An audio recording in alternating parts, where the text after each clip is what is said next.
सिपाही ने बस घोंसले में आग लगा दी थी जिससे सारी आदमखोर चींटियां बाहर निकल पड़ी। यह सब सिर्फ इसलिए ताकि मिट्टी में दबे दो इंसानी सरों को धीरे धीरे तरपाकर मार सके। लेकिन अजीब बात यह थी कि जैसे ही विशाल चींटियों की सेना पास आती दिखी फिर भी जुएंदार तनिक भी नहीं डरा बल्कि चेहरे पर घमंडी मुस्कान ले आया। जबकि चांग भैया पूरी तरह बेचैन हो चुका था और यह शख्स मजे से हंस बोल रहा था, यहाँ तक कि झूठा दावा करने लगा कि सिपाही अभी पेशाब करने चला जाएगा। लेकिन चांग भैया उसकी बातों पर यकीन करने को तैयार नहीं था।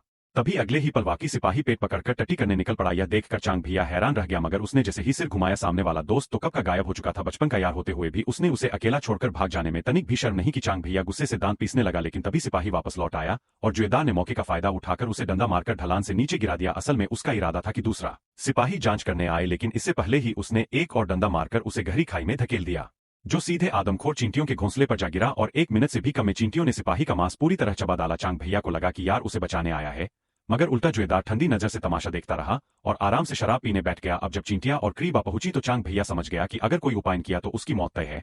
उसने गिड़गिड़ाकर मदद मांगी, लेकिन जुएदार ने बेहद घटिया शर्त रख दी कि उसे सब कुछ उसके हवाले करना होगा। साफ था कि वह मौके का फायदा उठाकर सौदा करना चाहता है।